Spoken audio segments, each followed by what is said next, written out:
Hello YouTubians.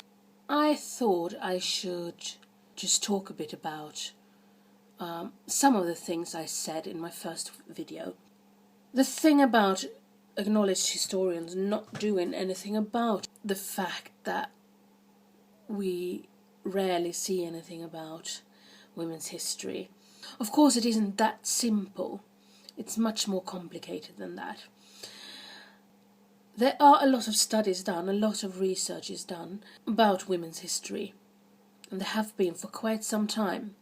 But it takes a very long time for this research to reach people outside the historian society, you know? That's because everything have to be checked and rechecked and everything like that. And it also takes a lot of time for new things to become important. When you first start studying something, when you first start a new perspective, a new way of looking at things, it does take quite a lot of time before people start realizing that this is important.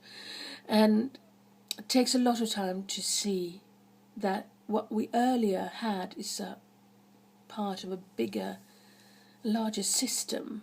In cultural geography studies, they have a way of looking at culture.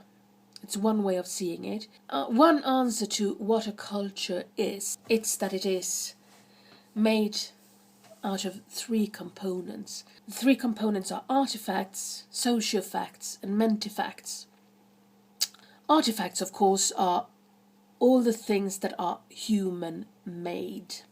That we have made. It's books and scissors and hairbrushes and frying pans and things like that. Everything that is human made. All things that's artifacts. Then we have the next level, and that's social facts. And that is systems in society.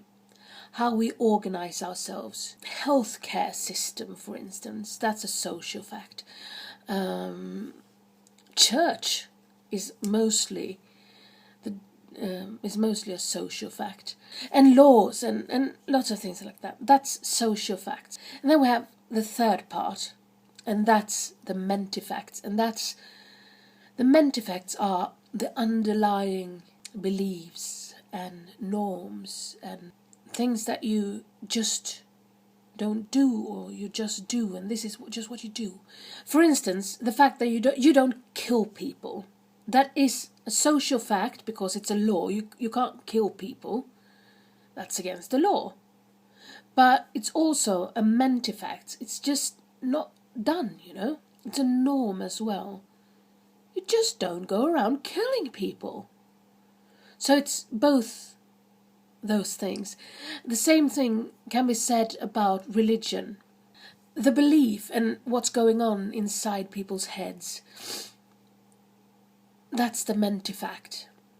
The church, the organization of the church and the parishes and everything like that, congregations, that's the social fact. And then you do have artifacts with it as well. The actual building, the church, and the crosses and the Bibles and everything like that, they are the artifacts. So the church is quite a good example of all three parts in a culture. And all of these three things, artifacts, sociofacts and mentifacts, they have different turning times.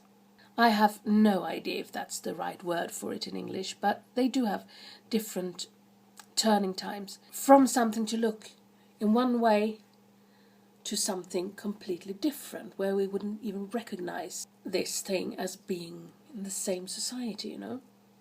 The artifacts have very short turning times. They have, let's say, in between 10 and 50 years, things seem to totally change.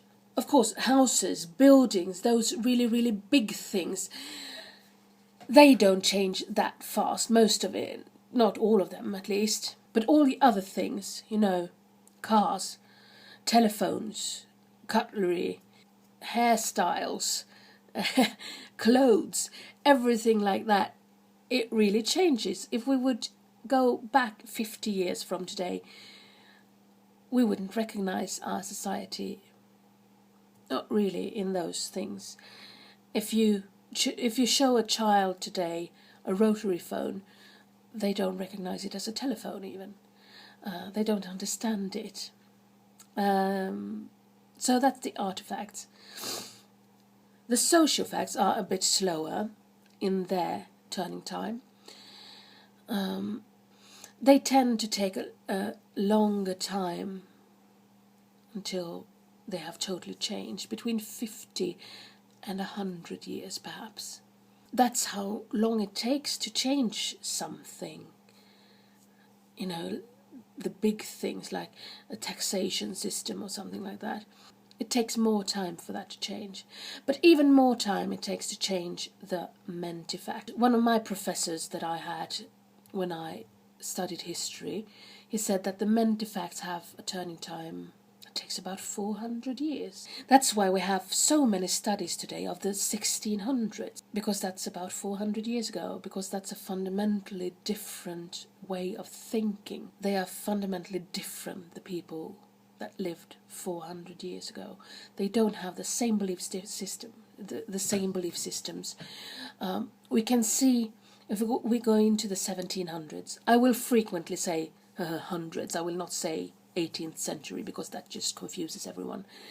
If we go into the 1700s, we can start seeing some of the ideas that are just taken for granted for us today, but we can't see those in the 1600s in the same way. And this, I think, is one of the reasons why the patriarchal structures that we have in society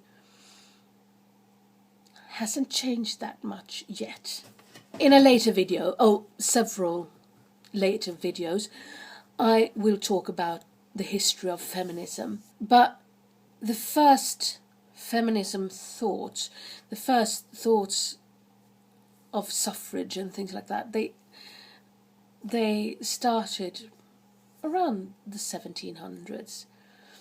There were a few of them even earlier, but there were so few you can't really count them.